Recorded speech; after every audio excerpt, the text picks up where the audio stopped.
I would like to thank Mr. Payne, the administration, the senior class advisor, Mark Johnston, our senior class president, Rochelle Manzi, as well as the other senior class officers, the custodial staff, and everyone else that worked together to make this graduation possible.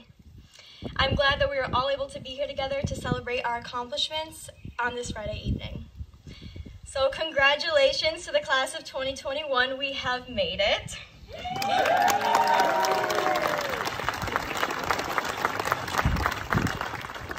I would also like to congratulate all the parents, guardians, teachers, administrators, and even the custodial staff that were worried that this day might not come. And I've had many people ask me to make this speech short, so I'll do my very best. If you know me, I am virtually unable to write anything without coming from a poetic standpoint. So I first must say thank you to Mr. Leach for giving me 100s on all of my assignments, regardless of me turning in an epically long or short poem instead of whatever the assignment really wanted. The reason that I do this is because I believe that there is always so much to say and no really great way to say it all. And so if you will bear with me, this is the angle that I've taken for my speech for you this evening. Before I commence my speech, I wanted to point out to you all that I've invited my good friend Sterling to the stage to play some mood-setting music on the guitar. And also, just in case you ever get bored of my speech and zone in and out, you can focus on whatever Sterling will be brilliantly playing for you as I continue to babble. I cannot offer you a set list of rules of exactly what you should or should not do. That is simply something that you need to come up with on your own. But I can offer you some advice. Some of you might already know the things I'm about to tell you, but it never hurts to hear them again, especially from someone who has not told you them before. My name is Sarah Beck, and I'm the Salutatorian of the graduating class of 2021, and yet I have no idea what I want to do with my life, nor did I have any clue where I wanted to go to college a few months ago.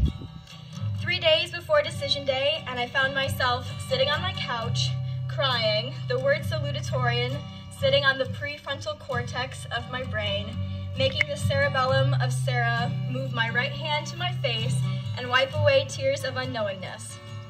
I thought to myself, how can I be the salutatorian of my class and yet have no idea what I'm going to do or what college to pick? Such a moment that the past 4 years have been building up to, and still I hadn't found the answer. We mustn't confuse something such as the title of salutatorian with absolute ability, and we mustn't expect unrealistic things from ourselves as we are still learning, regardless of age, and regardless of our successes, our failures. Friends, my first piece of advice for you is to focus on learning something new every day. I'm growing as a person in this very vast world. Graduates, we are coming from a very small town and entering a whole new realm of people, opportunities, and places, and we will be tested in our lives. But as a good friend once told me, if life didn't give us problems, what would we be living for? I didn't declare to a school until it was actually decision day. It was 5 p.m. on May 1st, and I was at my second job of the day. I opened up my computer, I typed in my credit card information to pay the $250 fee, and was officially registered to a university. There was little confetti that popped up on my computer screen, but I still felt lost. And it may always be that way in our life, and so we just need to accept what's unwritten with a blind faith to who we are and where we're going. The second piece of advice I have to give you is to simply live your life. Don't stop to watch it go by. Do things that truly make you happy, and never avoid the things that make you smile. Make an epic story for yourself, live your life, and then live it some more. Appreciate that there are small things that make you truly happy, such as loud music, staying up past the gloaming, a good thrift shop find, 2 a.m. drives, Katie Kelly's obsession with hockey, and so many other things such as Free Bird.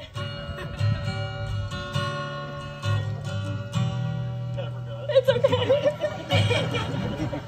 So we are a class that led our sports teams with not only our numbers, but also our talent. Sometimes calling tails for first serve in a volleyball game will work, and sometimes it won't, and Rochelle can tell you that. Our class used to scare away substitute teachers, and we're a class made of immense academic and athletic competition. We would always put in the maximum effort for our float and hallway decorations. Until senior year, we finally won. The system's rigged. We're a class who can sing and perform, who can draw and paint, and Keegan can probably hack the Pentagon if he really wanted to. We are vast in variety, and that's what makes us such an amazing class. For my third piece of advice, I must urge you to never let go of your individuality and to never be too harsh on yourself. You don't have to fit the dynamic of your town or of your school if it isn't who you are. Be bold and fervent, be intentional with your time and with your choices, because you are creating your reputation and your identity. Don't let it get muddy with others' opinions. All of this advice is for anyone who chooses to listen, but this next part is specifically targeted at the underclassmen in the crowd. If you are seeking a spot as Salutatorian or Salutatorian in your graduating class, please consider your motivation for those titles. If it is just for the rank or just for the number, then you are chasing after it for the wrong reasons. Your focus in school should not be a number, and I advise you not to chase after test scores or grades. You should be chasing after the knowledge and your education, because in the end it is worth so much more than a class ranking, the 15 seconds of glory, and a 5-minute speech at graduation. Understand that everything in your life comes with a price and some sort of reward. Never trade meaningful relationships for titles, for money, for your career that you are chasing. Your friends, your family, and even a stranger that you may not have met yet are far more valuable than anything else. So class of 2021, as we wave goodbye to the Town of Webb School and everyone that we have met through our adolescent education in these Adirondack Mountains, don't forget where you came from and all of the amazing people that have helped you along the way. My last piece of advice to you is to be thankful and humble for everything that you have received in your life and anything that you are yet to receive. In closing, I wanted to mention that in the English class this year, each senior wrote a short guide to how to live our lives. Before writing this speech, I read each and everyone's responses, and I found a lot of common themes. Common themes that ended up being the words of advice in this speech. So class of 2021, you might not have realized, but you helped me write this speech. This is the class of 2021's guide to how to live your life with passion, intention, strength, truthfulness, and grace.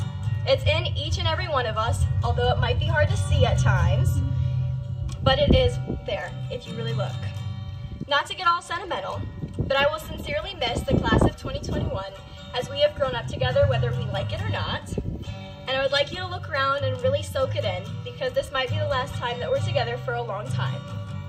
Again, congratulations to us all. I hope no one does anything too silly while in the workforce or at college, because I would like to see you all at our reunions. Everyone, please enjoy the rest of the ceremony, and I would now like to invite Mr. Swick to the microphone. Thank you.